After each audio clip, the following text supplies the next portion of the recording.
Renz, good morning. Go ahead na Renz. Yes, maray na gatabi Sir Pio, maray na aga sa mga parantaba. Yung ko niyan sa Bicol International Airport, kung saan na pinagalat na pangalan si Secretary Art Togade.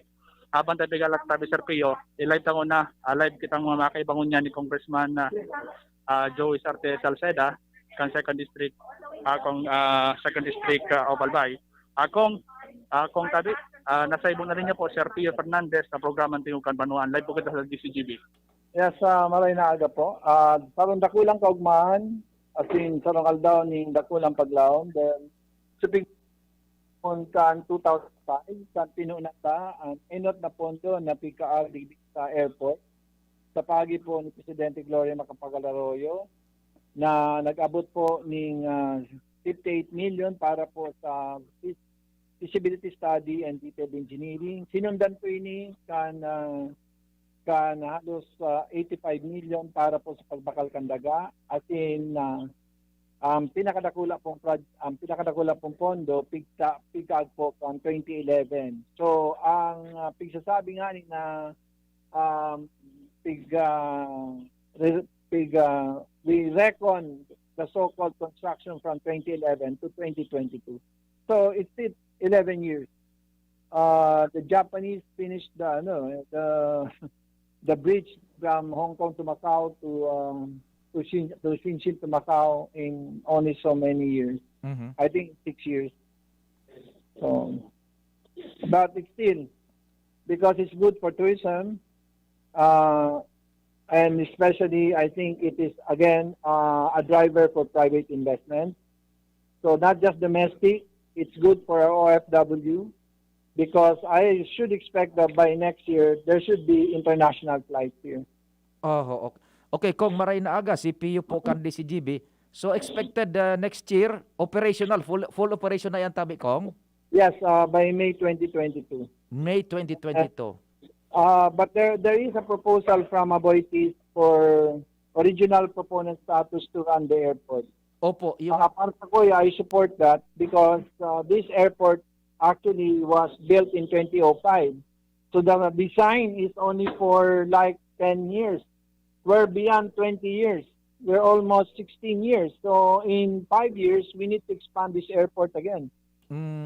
Ayun. So by advance planning pala na ma-expand pa yan for Of course, we within need to 5 expand years. it because Bicol, the bread and butter of Bicol is still tourism.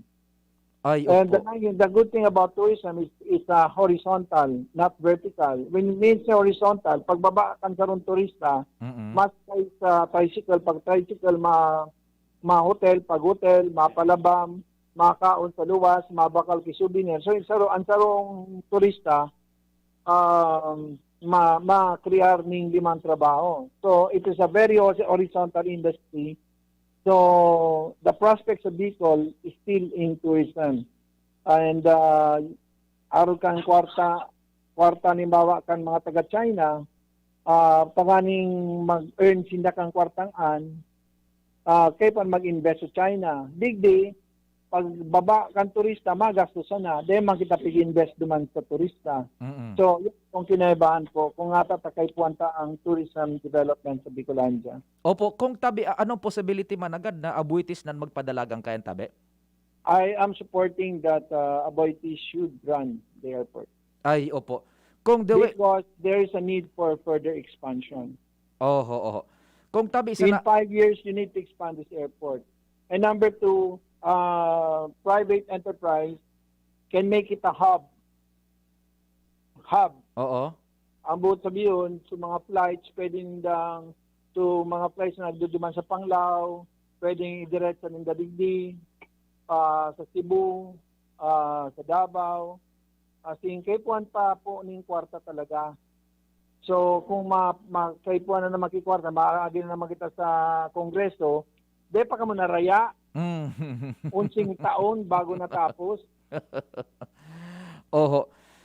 Kung tabi ay So I am supporting really a private-public partnership or an operating and investment contract between CAAP and the Aboitiz.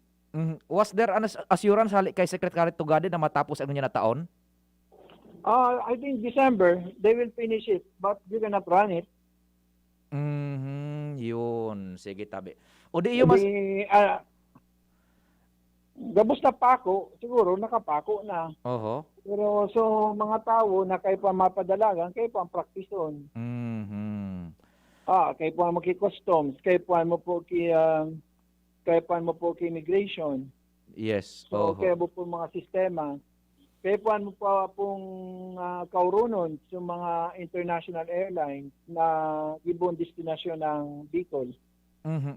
Mga anong bulan po next year, tabi, kung pwede mag-operate? May. Yun, May. Opo. Sige, tabi, kong. Salamat din marhay, tabi. Sir Pio, si Congressman Joey Sarte Salceda, awara ko niya ni Kenny pagbukat Kenny Bicol International Airport. So, pinagkalaw man niya to sa masunod na taon, sa bulan ng Mayo. Mayo. Posible niya mag-operate na. Hindi yung Bicol International Airport. Aga rin nag-abot ng tabi, Sir Pio, Secretary Yao na. Roger. Sakto man. Kay inspection digdio sa airport natin, Sir Pio. Di eksakto, ano, so sa tuyang kan, nagkakapera man lang yun. No, arin maapuon, and ikadua itong so abuitis, posibleng magpadalagang kan pag-operate, ikatulo, Mayo kaan. Buda ma-expand pa yan for within 5 years, i-expand pang airport. Roger natin, Sir Pio. Okay, sige. Siya tabi, Sir Pio, ang mga nagdag na informasyon sa luwas. Trans Luna, DCGB niya. Thank you so much, Tabi Renz. DCGB on assignment.